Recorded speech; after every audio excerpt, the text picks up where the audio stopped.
Le gouvernement provincial du Nord Kivu a la profonde douleur. Le naufrage du bateau MV Merdi en provenance de Minova, territoire de Calais, province du Sud Kivu, à plus ou moins 700 mètres du quai du port de Kitoko. Notre pays est un pays qui souffre. Tous les signaux sont au rouge. Le peuple congolais est dans une situation où il ne sait plus vers quel sens se tourner. C'est le cas de notre pays. 4 territoires entre les mains de Paul Kagame. Que M. Félix Tshisekedi, par son incapacité. La discussion a porté autour de la possibilité de voir le service national contribuer de manière significative et efficace à la résolution de certains problèmes au niveau de la nation, notamment.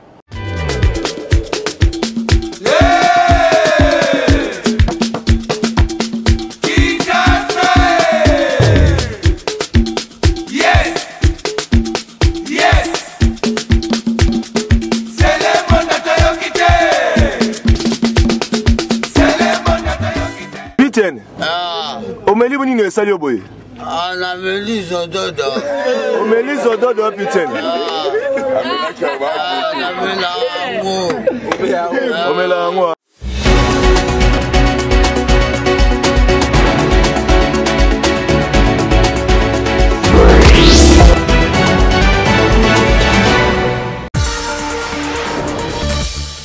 Grande est notre joie de vous retrouver pour une nouvelle session de votre magazine d'information générale en République démocratique du Congo. Madame, Messieurs, bonsoir et bienvenue. À la une de ce soir, le président de la République, Félix-Antoine Tshisekedi Tshilombo, est arrivé à Paris, capitale de la République française, hier jeudi. Dans la soirée, cet après-midi, il a été reçu au palais de l'Élysée par son homologue français Emmanuel Macron. 23 décès et 50 survivants, c'est les bilans provisoires du naufrage qui a eu lieu hier jeudi 3 octobre 2024 sur le lac Kivu, près de Kitoko. Ces bilans a été rendu public par le vice-gouverneur policier de la province du Nord Kivu. Merci de nous rejoindre. Je l'avais dit dans les titres, après un séjour de travail de 3 jours à Hongrie, le président de la République, Félix Tshisekedi, est arrivé à Paris, capitale de la République française, hier jeudi 3 octobre dans la soirée. Et cet après-midi, il a été reçu par son homologue Emmanuel Macron au palais de l'Élysée. Retour sur l'arrivée du président de la République à Paris à travers ce reportage. La France accueille le 4 et le 5 octobre 2024 le 19e sommet de la francophonie. Ce sommet, construit autour du thème « Créer, innover et entreprendre en français » se déroulera au sein de la Cité internationale de la langue française de Villers-Cotterêts, en présence d'une centaine de représentants des chefs d'État et de gouvernement. Le site choisi se trouve à près de 80 km de la capitale française. L'événement réunit 88 chefs d'État et de gouvernement membres de l'Organisation internationale de la francophonie. Cette structure regroupe des pays et des régions ayant en commun non seulement l'usage de la langue française, mais également des valeurs communes. La République démocratique du Congo est l'un des pays membres fondateurs de l'Organisation internationale de la francophonie et premier pays qui compte plus des locuteurs francophones au monde, selon le dernier rapport de l'Observatoire international de la francophonie. C'est ce qui justifie la présence du chef de l'État, Félix-Antoine Tshisekedi Tshilombo, au sommet de Paris. Le président de la République est arrivé dans la soirée à Paris par l'aéroport d'Orly. À sa descente d'avion, le chef de l'État a été accueilli par l'ambassadeur de la République démocratique du Congo en France, le professeur Émile Ngoï Kassongo, la ministre déléguée à la francophonie, Madame Bestine Kazadi, et le ministre de la communication et médias, porte-parole du gouvernement, Patrick Mouyaya Katemboué. La présence du président de la République au 19e sommet de la francophonie souligne l'engagement sans faille de la République démocratique du Congo en faveur acteur de la promotion de la langue française et de la culture francophone. Bien avant l'ouverture du sommet prévu en début d'après-midi, le chef de l'État sera reçu en tête-à-tête par son homologue français, le président Emmanuel Macron. Depuis Paris, Roger Dieye, Blandine Zovo, pour la cellule de communication du chef de l'État.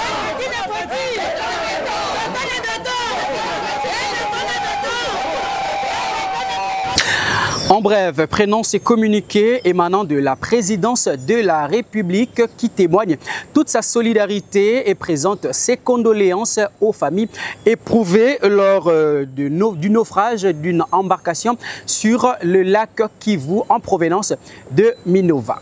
Et puisqu'on en parle, je l'avais dit également dans les titres, les bilans provisoires du naufrage qui a eu lieu hier jeudi sur le lac Kivu fait état de 23 décès et 50 survivants. Ces bilans a été rendu public par le vice-gouverneur policier du Nord Kivu qui rassure que des enquêtes sont déjà en cours pour établir les responsabilités. Suivez. Message officiel.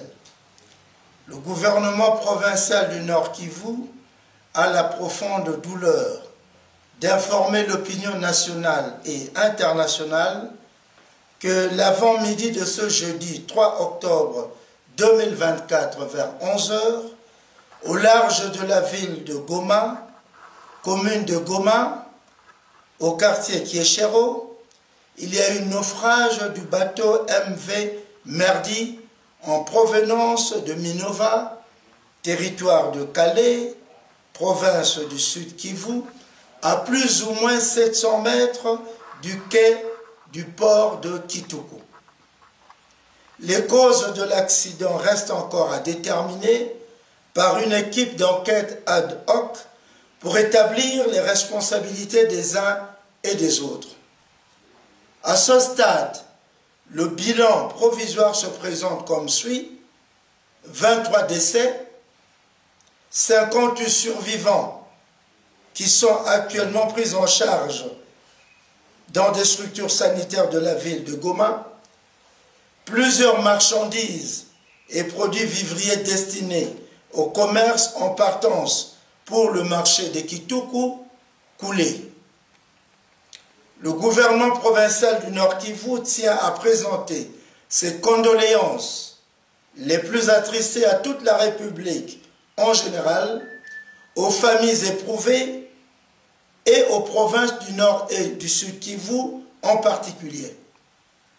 Enfin, le gouvernement provincial invite à cet effet la population à l'apaisement, à la solidarité et à l'union de prière en ce moment de dure épreuve. Fête à Goma le 3 octobre 2024 pour le gouverneur de province ad intérim, le commissaire divisionnaire et Koukalipopo Jean Romial, vice-gouverneur. Dans un autre chapitre, la première ministre Judith Suminwa Tuluka veut que le service national s'étende sur l'ensemble du territoire national pour encadrer la jeunesse congolaise et aussi contribuer à la sécurité alimentaire. C'est ainsi qu'elle a échangé avec le commandant de ces services, le général-major Peter Kassongo Kabwik, qu'elle a reçu dans son cabinet de travail. Suivez. Oui, j'ai été reçu en audience par Madame, Son Excellence Madame la Première ministre, chef du gouvernement.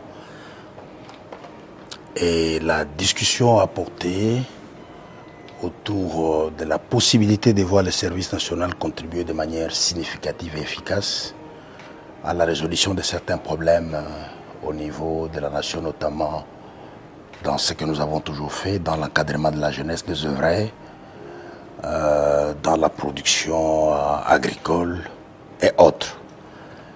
Elle a beaucoup insisté sur le souhait du gouvernement d'accroître les activités qui sont faites au niveau du service national.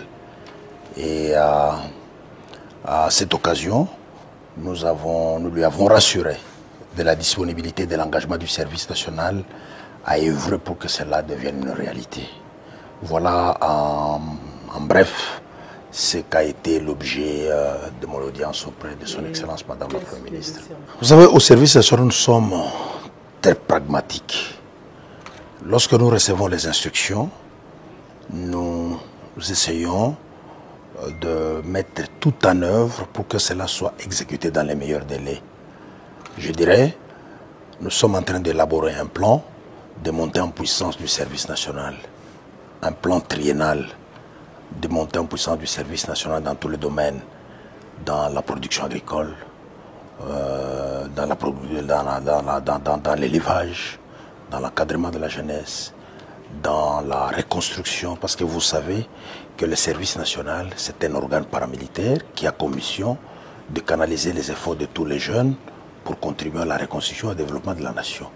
On ne se limite pas qu'à l'agriculture, à l'élevage, ou encore, vous savez, il faut encadrer tous ces jeunes pour les canaliser, les amener à contribuer à la reconstruction et au développement du pays. Il faut le préparer, il faut le former au métier, mais en plus de ça, il faut leur donner du travail. Qu'ils passent au concret, qu'ils construisent des hôpitaux, qu'ils fassent les travaux de cantonnage manuel, qu'ils produisent la nourriture, qu'ils fassent l'élevage, ainsi de suite. En créant ou en mettant en eux encore un esprit poussé de patriotisme. Parce que c'est très important, le patriotisme de la jeunesse congolaise. Et le service national, je dirais, c'est le meilleur endroit où on va inculquer un sens élevé de patriotisme et de nationalisme à notre jeunesse. C'est pas à moi de dire si j'étais fier ou non, c'est aux autres d'apprécier le travail qui est fait, en commençant par ma hiérarchie. Hein, la hiérarchie, le commandant suprême, le gouvernement de la République, est-ce qu'ils apprécient, est-ce qu'ils sont fiers du travail que nous sommes en train de faire? Je pense, à mon humble avis, s'ils n'étaient pas contents, ils ne nous auraient pas demandé d'accroître ou d'amplifier les activités que nous sommes en train de faire au niveau du service national. Mais on n'est toujours pas satisfait parce que ce qu'on fait, nous considérons que c'est très minime. La jeunesse congolaise, il y a beaucoup de jeunes qui ont besoin de cet encadrement. Nous sommes encore à une échelle, nous voudrions vraiment monter. Nous serions très contents le jour où on encadre 100 000 jeunes par année, par exemple. 100 000 jeunes qui sont préparés à la reconstruction de leur pays. Ce pays ici a plus de 100 millions d'habitants. D'ici 5 ans, combien de jeunes allons-nous encadrer? Combien de jeunes allons-nous former? Les besoins sont énormes. Ce pays a beaucoup de problèmes. Les besoins sont énormes. Nous avons besoin de travailler encore plus. Jusque-là, je n'ai formé que 5 000. Le premier lot, le deuxième lot qu'il y a à Kanyamaka, c'est 5 000. Est-ce qu'on va s'arrêter seulement à Kanyamaka? C'est non. Il faudra créer d'autres centres d'encadrement et d'autres centres de production pour accroître et la production et le nombre de jeunes gens qu'il faudra encadrer. Donc vous voyez que jusque-là, oui, c'est un début, mais on ne va pas s'arrêter à ces niveaux. Il faudra multiplier encore beaucoup d'efforts. Le service national a plusieurs centres, mais qui sont de faible ampleur, faute de moyens. C'est pourquoi je venais de vous dire tout à l'heure, nous sommes en train, selon les instructions que je venais de recevoir de la part de son Excellence Madame la Première ministre, nous allons élaborer un plan triennal pour 3 ans. Qu'est-ce qui doit être fait? Un plan bien, les objectifs à atteindre, le moyen et tout. Nous allons développer d'autres centres qui vont être des centres de grande ampleur.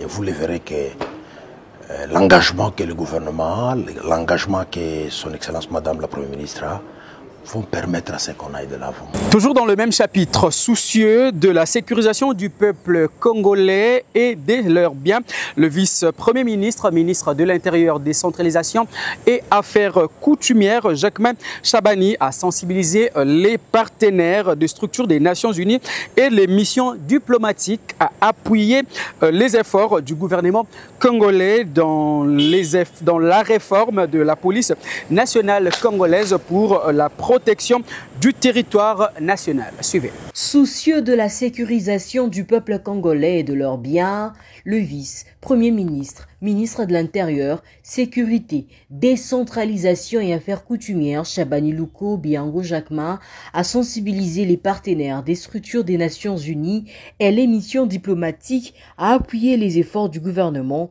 dans la réforme de la police nationale congolaise pour la protection du territoire national, vœu du président de la République démocratique du Congo, Félix-Antoine Tshisekedi Tshilombo, dans sa vision exprimée au programme d'action du gouvernement de Madame la Première ministre, Judith Suminwa. Ce qui nécessite les moyens financiers pour garantir la mise en œuvre de cette réforme en ce qui concerne la logistique, la mise à niveau, la formation des policiers pour ne citer que cela. Puisqu'il s'agit d'un processus de réforme, il est tout naturellement indiqué qu'il soit évalué au terme d'une période donnée.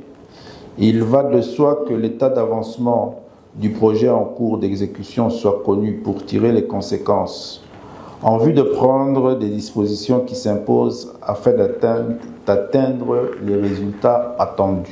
91 millions de dollars américains est le coût de ce projet du programme conjoint d'appui à la réforme de la police nationale congolaise pour un quinquennat. Et cependant, seulement 11 millions de dollars sont disponibilisés par les bailleurs de fonds.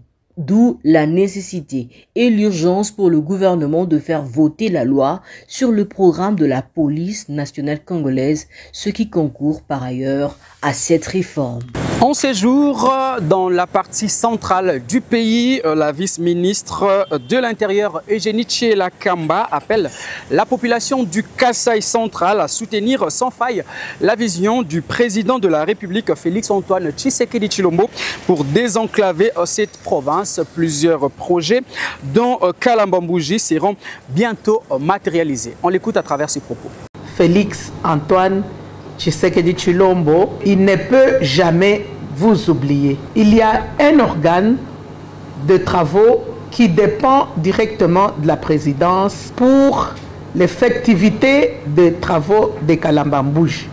Je vous assure que la route de Kalambambouji va terminer et moi, en tant que membre du gouvernement, je veux y veiller. Et je vous rassure, le courant de Chitmbombo sera là dans 2 ans au plus tard.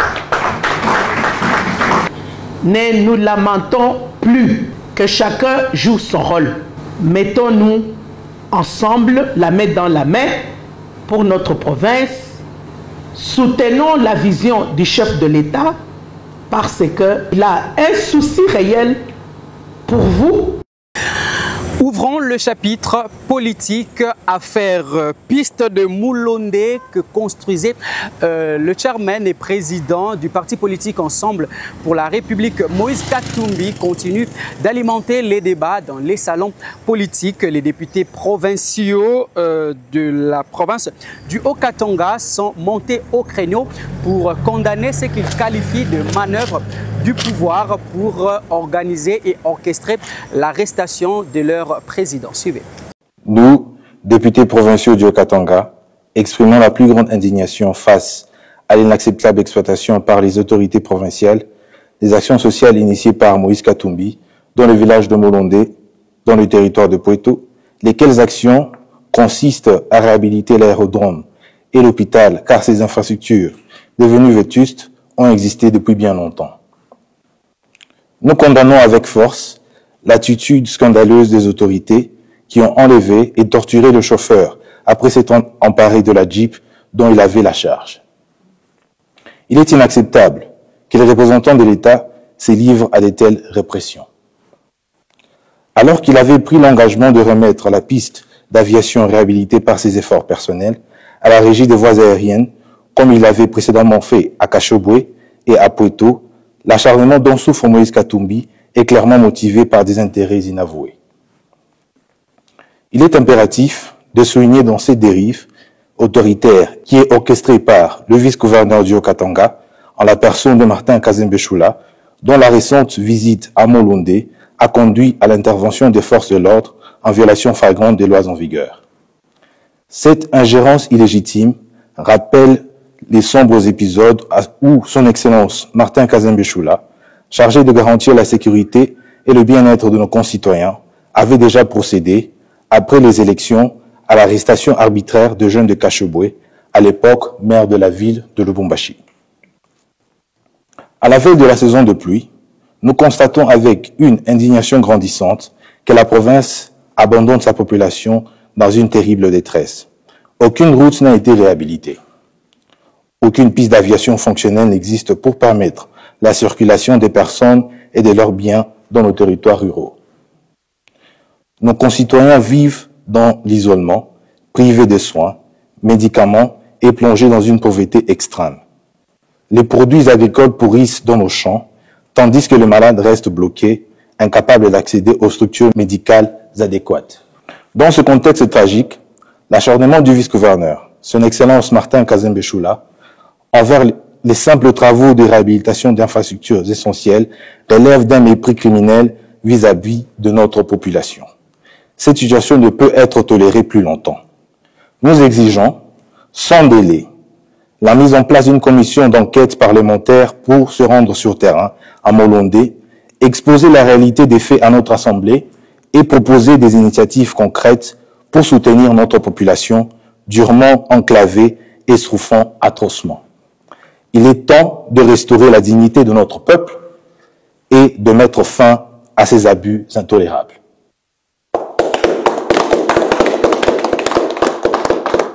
Réponse du berger à la bergère depuis les États-Unis où il se trouve. Prince Epenge, l'un des proches collaborateurs de Martin Fayulu, a tenu à répliquer suite à la dernière sortie médiatique du président de la République en Hongrie où il rejetait l'idée du dialogue proposé par le président de l'ECD, Martin Fayulu. À en croire Prince Epenge, le chef de l'État n'a pas du tout conscience du danger que guette la nation. On l'écoute à travers cette interview.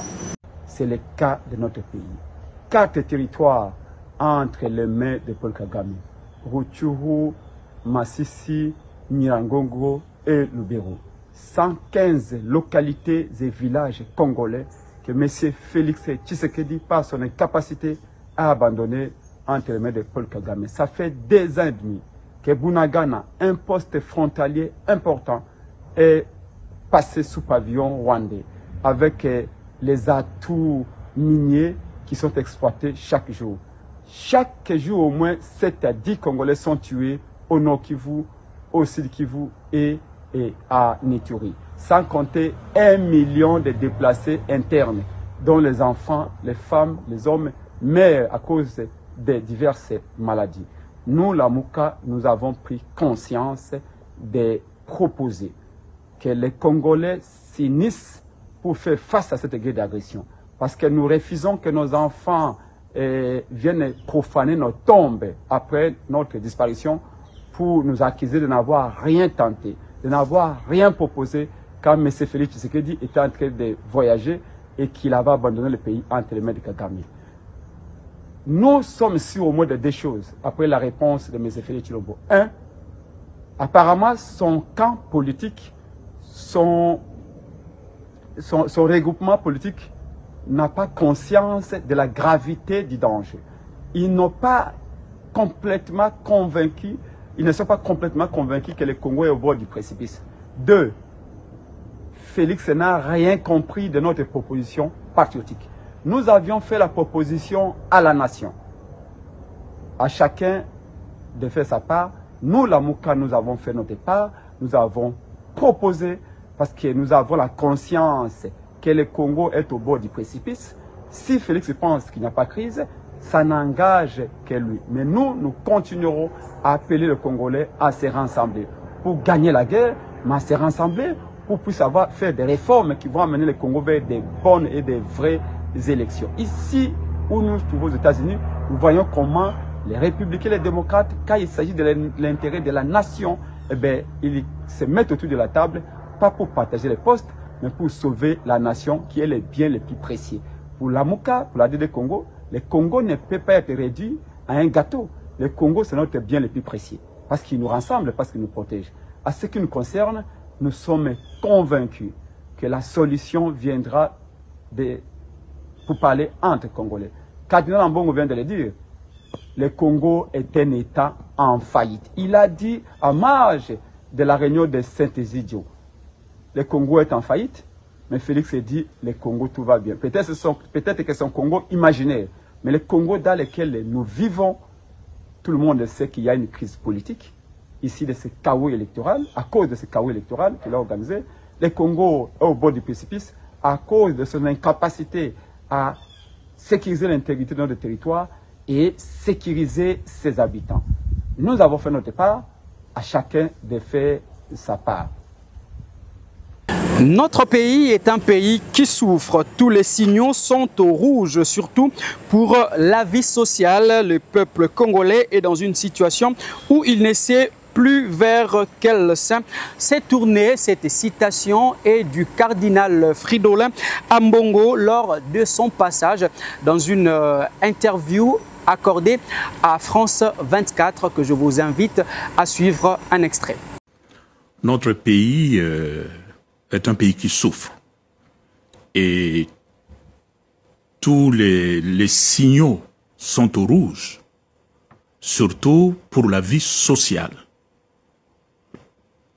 Le peuple congolais est dans une situation où il ne sait plus vers quel sein se tourner. L'économie tourne difficilement et quand je vois mon peuple à Kinshasa et à l'intérieur du pays où je vais en visite souvent, je me demande mais qu'est-ce que ce peuple a fait pour mériter une telle souffrance? Et ce qui avait été affirmé il y a 6 mois, mais je le maintiens avec la seule différence que les choses ne s'améliorent pas. C'est un pays en faillite, à beaucoup de points de vue. Sur beaucoup de points, oui. Sur beaucoup de plans. Tour des provinces à présent, le vice-gouverneur du Congo central, Prosper Ntela Tambidila, a reçu en audience au nom du chef de l'exécutif provincial les conseillers politiques de l'ambassade des États-Unis en République démocratique du Congo, Gabriel Once Olivier, au gouvernorat des provinces. Leur entretien a porté principalement sur la situation générale de la province. Suivez. En séjour de travail au Congo central, le conseil politique de l'ambassade des États-Unis en République démocratique du Congo, Gabriel Once Olivier, a été lors du vice-gouverneur de province Prosper Ntela Tambidila, représentant le chef de l'exécutif provincial empêché, le jeudi 3 octobre 2024 au gouvernorat des provinces. Avec les précités, ils ont fait le tour d'horizon de la situation générale du Congo central et en est sorti satisfait de l'accueil lui réservé par le numéro 2 de la province. Nous qui sommes basés à Kinshasa et qui avons pour habitude d'observer la politique et l'économie du pays au niveau du gouvernement central, nous intéressons au gouvernement de chaque province parce que le Congo, c'est plus que Kinshasa. Donc on a été reçus très gentiment par le vice-gouverneur qui nous a appris beaucoup de choses sur le fonctionnement de la province et sur la coopération possible avec nous, ambassade des États-Unis. Nous sommes basés en RDC pour aider le pays et développer une coopération qui profite aux deux pays. On peut le faire de Kinshasa, c'est ce qu'on fait tous les jours, mais l'intérêt c'est d'aller dans les provinces pour voir plus en détail, en profondeur, pour chaque province, quelle est la meilleure forme de coopération. C'est ce qu'on a fait, c'est un début, on n'a pas résolu tous les problèmes en 1 heure, mais on voulait comprendre les choses. Au début de chaque effort, il faut comprendre et c'est ce qu'on est venu faire aujourd'hui. Bonne nouvelle, dans la province du Tanganyika, le prix d'un sac de ciment de 50 kg passe de 12 à 9 dollars américains grâce aux efforts déployés par le gouverneur de cette province, Christian Kitungwa. Cette mesure vise à aider la population et les opérateurs économiques de cette partie du territoire national. Et dans ce 9, quand on dit 9,5, ça veut dire que et les transports y compris. Ça veut dire les ciments rendus à Kalemi. Pour rassurer les chefs de l'exécutif provincial sur la mise en œuvre de cette baisse des prix du ciment sur les marchés, le directeur général de la société de production des ciments à Kabimba l'a confirmé à l'issue de la rencontre. 在过去的一段时间内，我们中经的省长阁下一直在致力于改善我们卡莱米人民的生活环境，提高卡卡莱米市民的生活质量。 Au cours des derniers jours, notre honorable gouverneur, son Excellence, s'est engagé à améliorer l'environnement de vie et à augmenter la qualité de vie de la population de province Tanganyika. 为了完成这个目标，省长阁下一直和大湖公司进行一个沟通协商。我们呢现在推出了性能稳定、品质优良的 32.5N 水泥，服务于我们卡莱米市民。 Afin d'atteindre cet objectif, son Excellence le gouverneur a communiqué et négocié avec GLC pour introduire le ciment 32.5 avec une performance stable et une qualité supérieure pour servir la population de Tanganyika. 在省长阁下的关心下，大湖公司的新产品 32.5N 水泥，公司呢将以每吨190美金的价格，在2024年的10月份正式投放我们卡莱米市场。 Sous l'égide de son Excellence le gouverneur, le nouveau produit de GLC, le ciment 32.5, sera officiellement lancé à l'octobre 2024 sur le marché de Calami avec un prix de $190 par tonne, soit 9,5 par sac. Avec la vision de permettre à toute la population de se procurer du ciment gris à un prix abordable. Les gouverneurs, Christian Kitunga Mutiba, promet de poursuivre les pourparlers. Prenons le sport pour finir. Plus rien ne peut empêcher la tenue du championnat national illico cash Ligue 1. Pour ce faire, une réunion sécuritaire a été tenue hier dans les après-midi pour tout mettre en œuvre. Le chargé des opérations de la police nationale congolaise, le major Rémi Kanza, a mis en garde tous les faiteurs de troubles. Suivez. À 48 heures du démarrage du championnat national de football illico cash Ligue 1, le numéro 1 de la COGES, commission de gestion de la Lina Foot, dirigé par Maître Bosco Moubeya Kofela, s'est entretenu avec les services de sécurité au siège de cette institution située dans la commune de la Gombe. L'objectif visé, galvaniser le moral des troupes pour la bonne organisation du service de sécurité avant, pendant et après les matchs. C'est là, non seulement pour la rencontre d'ouverture entre l'OC Renaissance du Congo et la Sékouya, mais aussi pour l'ensemble des rendez-vous de la compétition de façon globale. Tout se résume succinctement en ceci. On a présent club, on a CG, on a ceux qui membres, anciens joueurs. Donc, nous avons surtout un institut à club. Il y a foot, il y a plus de recettes. Ceux qui ont bien à yoter, la police et kosungayo et kotindo esike sengeli batinda yo muto azali accès ya kokota na close surtout ya stade na tout étendue ya ville ya Kinshasa ou azali na accès na ye comme billet même badge soit une invitation ce que ezali te koya ko déranger bato te yo muto ozo luka ba invitation o luka ba accès libre moment yango yaka déjà na Lina Foot ba peso accès na yo ezala nani qui ce soit nani o ngai joueur ancien joueur o ngai mambweni to lukombo moment occasion yango yo kenek na Lina Foot ba pesa yo accès na yo pour la police sécurité Lina Foot na corps ba tshepso cadre de discipline o totani komote ko tala surpris na bato ba koya kuna ceux qui ont osé la force reste à la loi. Cet échange a aussi été l'occasion de la mise en garde lancée à l'endroit de tous les fauteurs de troubles, car rien ne sera plus comme avant. Place Yaba, les alliés place Yabitumbate, les alliés place Yakulunate, les alliés passion, est-ce qu'on a pas ACP là? Pour match, il y a 3 résultats, pour gagner, pour Pola, Tonil. Yo muto tchanga makani, sinon pour nous avoir des désordres. Il y a des déranger les dirigeants. Occasion de notre émission qui est Keba. Biso la police, dans le département de sécurité publique, la ville, province de Kinshasa, tu assurer une sécurité que débordement est gozalate, bêtises est gozalate, qui me gozalate et banditi souka. Pour enrayer toutes les velléités et autres tendances du désordre, la COGES s'est offerte de la justice militaire appelée à s'occuper de tous les récalcitrants dont la seule destination est la prison d'Indolo. À bon entendeur, salut et un homme averti en vaut deux. Voilà tout pour ce soir. Place à présent au rappel de titres. Après son séjour de travail de 3 jours à Budapest, en Hongrie, le président de la République, Félix-Antoine Tshisekedi Tshilombo, est arrivé à Paris, capitale de la République française, hier jeudi. Dans la soirée, cet après-midi, il a été reçu au palais de l'Élysée par son homologue français Emmanuel Macron. Vous avez eu tout le détail au cours de cette édition. 23 morts, 50 survivants, c'est le bilan provisoire établi après le naufrage d'une embarcation sur le lac Kivu. Ce bilan a été rendu public par le vice-gouverneur policier de la province du Nord Kivu. Voilà qui met un terme à cette session d'information, mesdames, messieurs. Merci à vous tous de l'avoir suivi. Merci à vous qui nous avez suivis à Paris où séjourne le président de la République. Continuez de nous faire confiance. Surtout, abonnez-vous si vous ne l'avez pas encore fait. À très vite.